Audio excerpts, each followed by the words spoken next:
Саламатсыздарбы?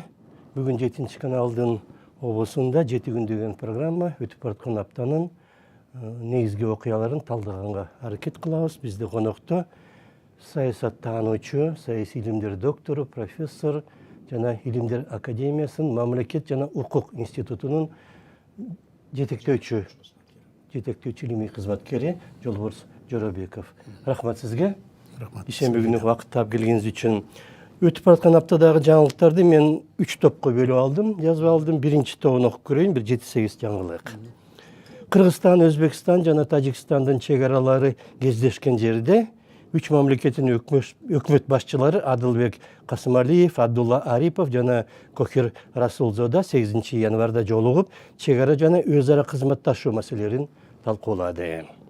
Geçen günü 10 январда Тышкы иштер министри Жээнбек Кулубаев Астанада Казак президенти Касым-Жомарт Токаев менен жолугуп, эки тараптуу маселелерди талкуулады. 31 декабрда президент Жапаров Жогорку кеңеш 20 ноябрда кабыл алган мыйзамга кол койду. Аны менен советтик мезгилде репрессиялангандардын укуктары калыбына келтирилет. Министрлер кабинетinin төрагасынын орынбасары Эдил Байсалов 31 декабрда билдиргенге караганда сапат билим берүү тармагынын мүлкү толугу менен Түркиялык Маариф фондуна өткөрүп берилди. Президент Жапаров 31 декабрда билим берүү тууралуу жаңы мыйзамга кол койду. Ага ылайык мамлекеттик мектептерде ата-энелерден милдеттүү түрдө акча чогултууга тыюу салынат. Asman Airlines авиакомпаниясы 9 январда учактарын Ош Каракол Ош каттамы боюнча учура баштады. Каттамдар бейшемби жана жекшемби күндөрү аткарылат. Ушулардын ичинен мына чегара маселеси өтө маанилүү.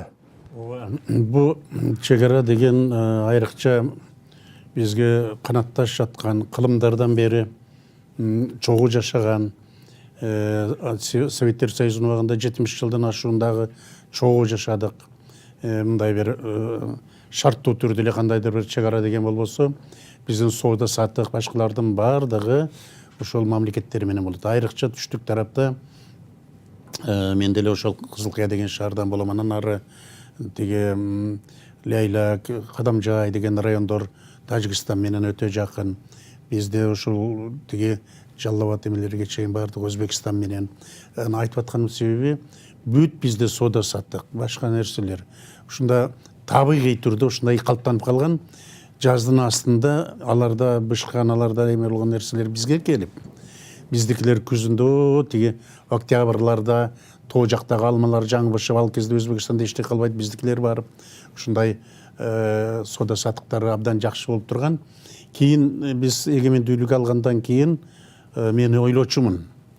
Себеби мына Евросоюз, жанагы шенгенский биримдиктер бар го. Биздикилерде ошондой болот го, эми мына Советтер Союзу жок. Баягы илгеркемиз андан да күчөп, ошондой болот го деп. Бирок андай болбой, өзү башта биз чегараларыбызды аныктоо, биздин эмелерди белгилеп алуу маселелер көпкө созулуп кетти дагы, биздин эл аябай кыйналып кетишти. Айрыкча ошол Өзбекстан менен, Тажикстан менен карым катнаштар. Ошон үчүн мына ушул 33 жыл болду, канча жыл болду, мына жакында ушул акыркы 3-4 жылдын ичинде ушул маселелер чечилди. Чечилгенде дагы бул эми оңой олтоң чечиле турган маселелер эмес, албетте бир укум жер дагы бир кандайдыр бир менен тиги өтүп кетиш, же тигилерге кандайдыр бир эмеле өтүп кетиш деген өтө кыйын маселе. Бул коомдук пикирде дагы, мамлекеттик иштерде дагы өтө кыйын маселе. Ошондойлорду мына иреттештирип олтуруп, акыры мына биздин жогорку кеңешибиз ошолорду ратификацияласа, биротоло биз эме болгон болобуз. Ошон үчүн мына биздин премьер-министрлердин үчөөнүн жолугуп, анан өтө бир символический көрүнүшү ушул 3 чегаранын кошулушкан жеринде талаада бир чоң, азыр бул эми немелердин ортосунда чоң проблема болбой калды. Чоң чатырды жасап, ошол жерде 3 мамлекеттин жетекчилеринин, премьер-министрлеринин жолугушу менин оюмча дагы биздин элдин калың массанын турмуш тиричилигин оңдогонго, карым катнашынын башчысына жакшы бир эмесин тийгизет го деп ойлоймун. Себеби ошондой эле болуш керек. Анткени себеби коңшуну тандап ала албайсың. Коңшу кылымдардан бери жашап келет. Кыз берип кыз алышканбыз. Айрыкча жанагы биз катташа албай калган кездерде куда сөөктөр деген бар, башкалар бар. Катташа албай кыйын. Мына эми буйруса бүт эски чек аралар кайра калына келип, баягы өткөрмө пункттары ачылып, иши кылып элдин турмуш тиричилигинин оңолушуна дагы салым кошот деп ойлоймун. Акыркы болуп атат да мурда Кытай менен Казакстан жана Кытай менен болгон чек аралар мурда чечилген. Азыр мына Өзбекстандыкы бүттү.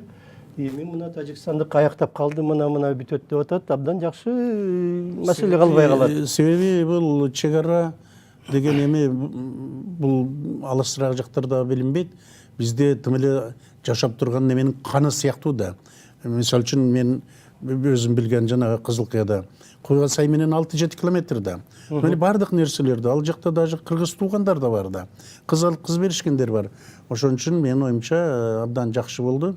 Анан келечекте менин оюмча биз каалайбызбы, каалабайбызбы, жылдар өтөт, улам жаңы муундар келет. Ошол Европанын тибинде болбосо да кандайдыр бир туугандык типтеги бизде бир жаңы немелерге өсүп жетет го деп ойлоп атам.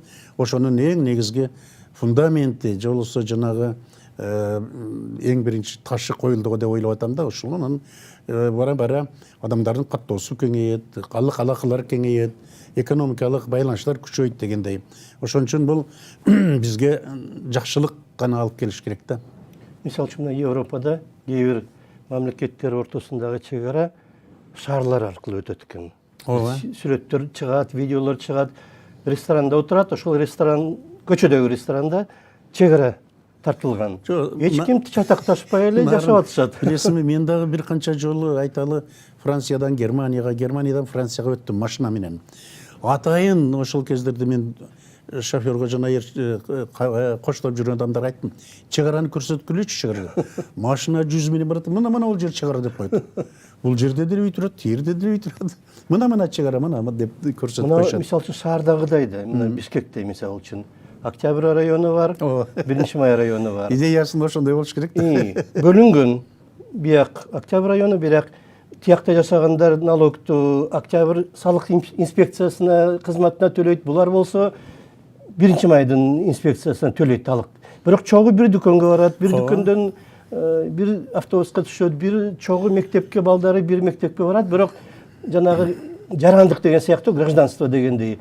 Тигилер бияктын жараны бул өлкөнү булар беркиндик. Ошондой маданиятка жетсе, эми буйруса менин оюмча ошондойлорго жетебиз. Анын үчүн эми бул жерде бир топ нерселер бар да. Мисалы үчүн ошол жердин астындагы кен, мисалы үчүн мына чек арада өтүп туруп, ошол жерде болуп калышы ыктымал. Бул жерде дагы.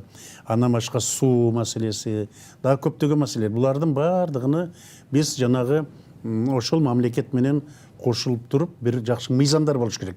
Чек тактабаш керек. Тиги мамлекет дагы ошону тааныган. Бизге да биз да тааныган. Менин оюмча бара-бара ошого барабыз го деп ойлойм. Андан башка жол жок. Андан башка жол эле согуш да. Согуш эми өтөлүү көп эмелер болуп кеткен мына. Машина өтүп баратса, аны таш менен уруп, биздин аймак аркылуу өтөт дегендей кылып өтөлү мындай бир. Ошон үчүн менин оюмча улам жылдар өткөн сайын улам азыр деген коомдук аң сезим башкалар тез өзгөрүп атпайбы деген азыр информациянын заманы. Менин оюмча бир жакшылыкка алып келишибиз керек. Дайым эле жаатташа берген, душмандаша берген бул жакшылыкка алып келбейт экен. Сөзсүз сүйлөшүш керек, олтуруш керек. Ошол жердин коомчулугу менен болуш керек. Аларды да бизди дагы макул болгон, ынандырган нерселер керек да.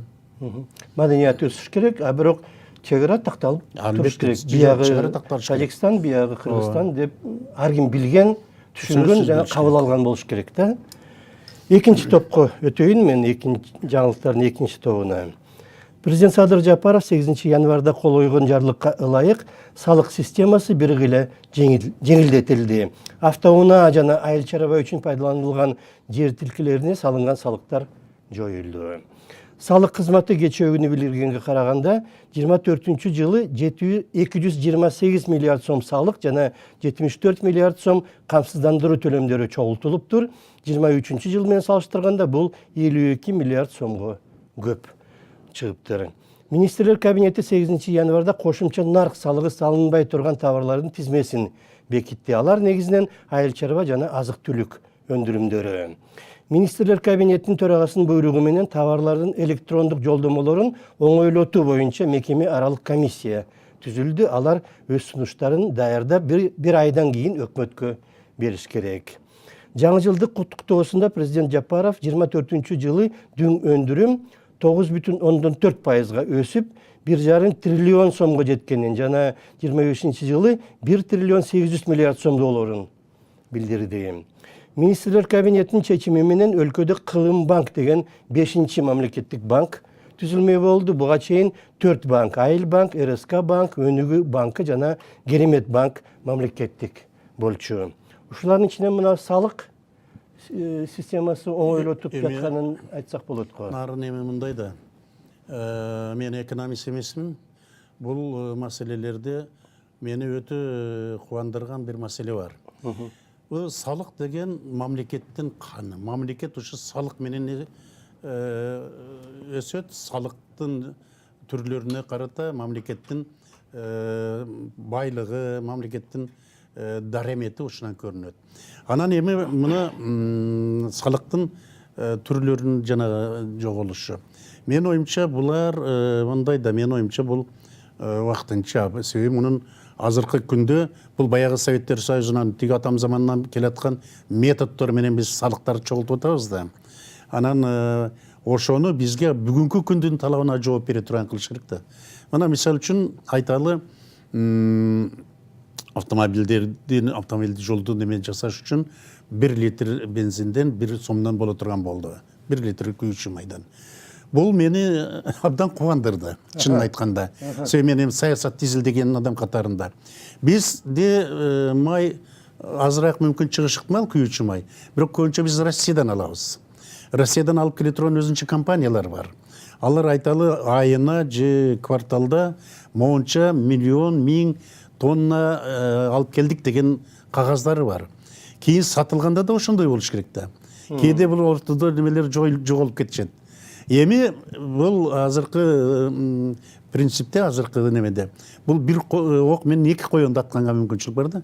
Себеби 1 сомдон төлөп канча бензин сатылганын, канча күйүүчү май сатылганын деме кылсак болот. Тактап алсак болот. Экинчиден бул баягы бизге мына мен деле жумасына 1 жолу 2 жолу машина куям майда. Ошол бул кандайдыр бир көрүнбөйт эле. Мисалы үчүн мен 20 литр куйсам ар бир куйганда 20 сом экен. Эми бул көп деле эмес да. Мен немеме анча зыянын алып келбейт. Бирок эми көбүрөөк ушуну менен иштегендер бар. Ага кандай таасирин этет деп биле албайм. Бирок ушул неме мен оюмча жактан ушуну менен эле жанагы машиналарды машинанын налогу, анан дагы бир жер налогдор, булардын баардыгы баягы эски немелер болчу да. Ошонан буларды кечип таштады.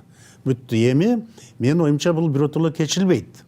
Себеби налогдун жаңы төлөөнүн жаңы бир формалары болуш керек. Азыр деген бизде информациянын, компьютердин заманы. Мисалы үчүн азыр телефонуңда 1 мүнөт өчүп калса, чурка барып төлөйсүң. Бизде дагы ошондой болуш керек. Мисалы үчүн айталы мен машинама 1 жылда 1800 сом төлөй турган болсом, мен аны төлөбөй эле жүрөм мисалы үчүн да. Анан качан салыкты. Анан ал жакындап калганда анан неме болот экен дегенде гана бир төлөбөсөң жок. Ошон үчүн биз эми мындан кийинки мен оюмча албетте ал машинага салык болуш керек. Жакшы үйүң барбы, ага салык болуш керек.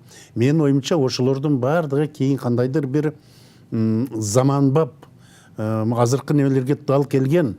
Биз телефонду бирдик салгандай эле болуш керек да. Раз сенде $500 миллион үйүң барбы? Ошого ылайык төлөшүң керек. 50 миң, 60 миң долларлык машина минип жүрөсүңбү? Ошого ылайык салык төлөш керек. Бирок азыр баардыгы жоготту дагы, только жанагы майга гана неме кылдыр. Муну мен ойлоп атам. 1 жылбы канча ушуну менен жашайбыз, бирок бизде жанагы кийин салыктын жаңы немелерин ойлонуп киргизишибиз керек. Антпесек мамлекет каяктан байыйт? Сыртка чыксаң көчөдө машина батпайт. алар налог төлөш керек да, туурабы? А бирок налогтун ушундай бир немесин табыш керек, баягы биз телефонго төлөгөндөй эле. Айталы мен 1800 сом төлөй турган болсом, аны мүмкүн 12 айга бөлүп коюп, аны карап тура турган болуш керек. Кайсы неме токтотпосун мени машинаны карап турган, сиз бул айга мынча төлөй элек экенсиз дегендей неме болуш керек да. Ошондо төлөнөт. Башка менин оюмча бул жанагы эски неменин калдыгы. Бул же төлөйт эле андай мындай деген эми башкача немелер табылыш керек. Себеби ансыз болбойт. Налог деген, салык деген сөзсүз болуш керек. Бирок бүгүнкү немеге салык дагы мен аябай сүйүндүргөнү, ошол бензинге, күйчү майга кирген салык ушу киргендин тушунда Россияда майдын баасы арзандап кетип, 3-4 сомго, 5 сомго чейин арзандап кетти. Да, бул жагы да бар. Анан бул да бизге Кудайдын берген нерсеси го деп ойлоп атам. Салык маселесинде мына Шыкмаматов азыр өзү эми баштап орус линиясын бүткөн, башка немелерди кийин чоң кызматкер болду, саясатчы болду, анан экономиканы үйрөндү. Жакшы дагы бир эмелерди ойлонуп атса керек. Бирок салыктын бир жакшы бир адамдар дагы ошону өз немеси менен, орусча айтканда, с удовольствием төлөй турган болушубуз керек да.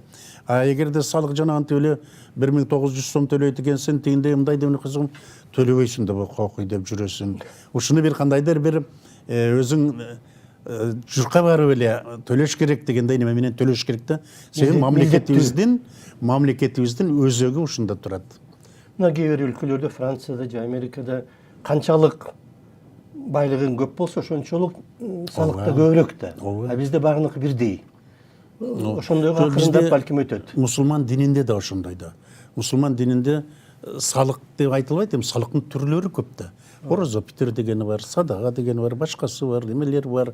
Ушулардын баардыгы. Анан кийин мындай ошол налогтор ошол 1500-1600 жылы мусулман динине киргенбиз. Ошондогу эми азыр да ушундай. Мисалы үчүн сен деме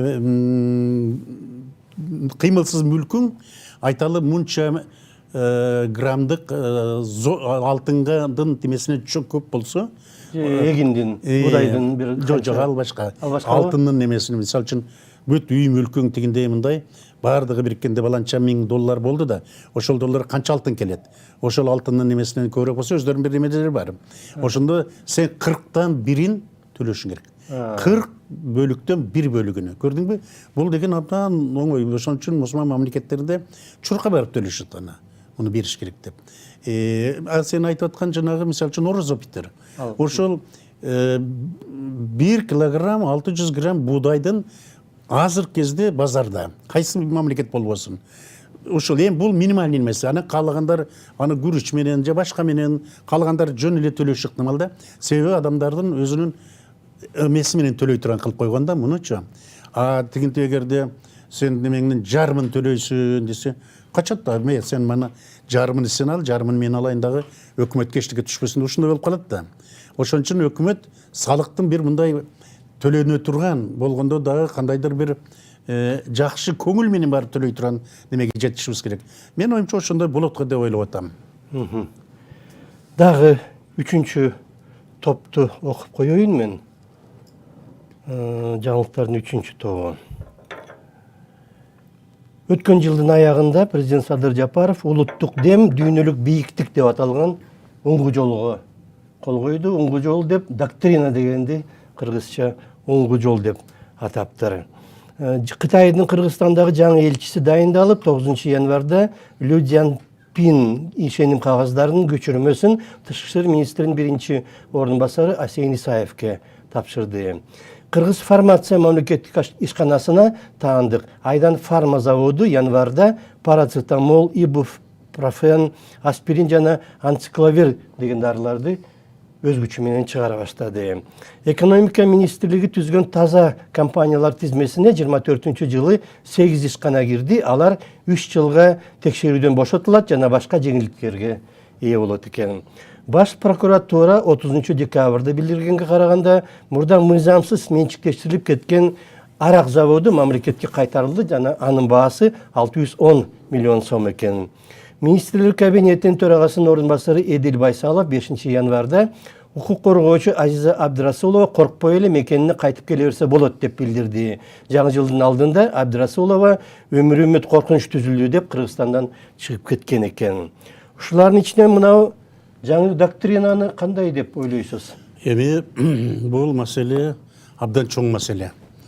Нарын өзүң деле билесиң, 30 жылдан ашынан бери саясатты изилдеп, саясат менен жүрөсүң. Эсиңде болсо керек, Акаевдин убагында Кыргызстандын бүт акылы, ар намысы болгон жигиттер чогулуп, Акаевдин жарнагы менен Осмонакун Ибраимов, Ишембай Абдыразаков, баш болгон бүт академиктерден башкалардан түзүлүп, идеология жөнүндө жазмак болушуп, алар хартия деп жазышкан. Хартия деп. Анан ал элге сиңген жок, бирок бир эсте калганы кимисинин немеси, кайсы Ибраимовдуку так айта албаймын, же Калык Ибраимовдуку, же Осмонакун Ибраимовдуку, Манастын 7 осуяты гана азыранча мынча бир немелерди айтылып калат, бирок кээде бир немелерибиз айтып калат.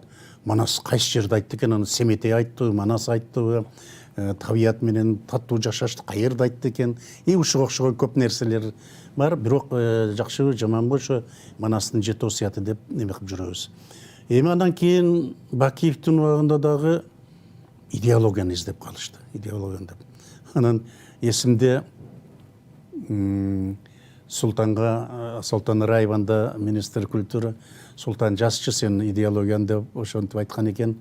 Вечеркага бир мындай бир тамаша кандайдыр сын катарында Султановский идеология деген бир статьяда чыккан.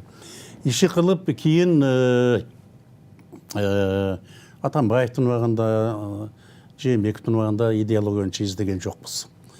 Анан азыркы абдан чоң маселе. Муну абдан чоң дагы биздин интеллектуалдуу жигиттерибиз жазышты. Айрыкча мен өтө неме кылган, албетте, мамлекеттик катчы Сулайман Кайыпов деген өтө бир бүт мамлекеттерде көп нерсени билген жигитибиз. Бир топ адамдар, юристтер бар мунун арасында. Чолпонкул Арабаев, президенттин кеңешчиси Бекбосун Бөрүбашев, башкалар. Абдан чоң материал. Мен муну абдан карап чыктым, анткени себеби бизде академияда пландаштырылып атат, ушул февралдарда ушул боюнча бир чоң бир илимий практикалык конференция болууна. Эми бизде мондай да абдан чоң иштер жасалыптыр. Бирок мен карап чыктым. Президенттин жарнамасындагы, президенттин жарнамасына ылайык тиркемени дагы. Абдан бул биздин тарыхыбыздын тиги атам заманынан баштап Союздун убагы, андан кийин кечеги 30 жылдык тарыхыбыздын бардыгын камтып, оңгу жол деп доктрина, негизги жолубуз деген неме менен келиптир. Анан бир жерде гана мен баса айтып коеюн деп атам. Себеби биз 30 жылдан ашуун убакыт мамлекет кандай жол менен өнүгөт деген маселенин тегерегинде болуп атат да. Биз президенттик, парламенттик, президенттик деп келдик.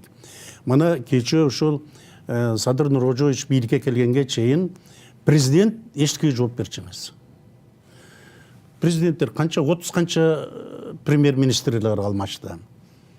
Ошолорду кылмаштырып, анан кийин тиги эме деп кутулуп кетишчү. Азыр бизде ушуну тиги жазгандар өтө баса көрсөтүш керек эле.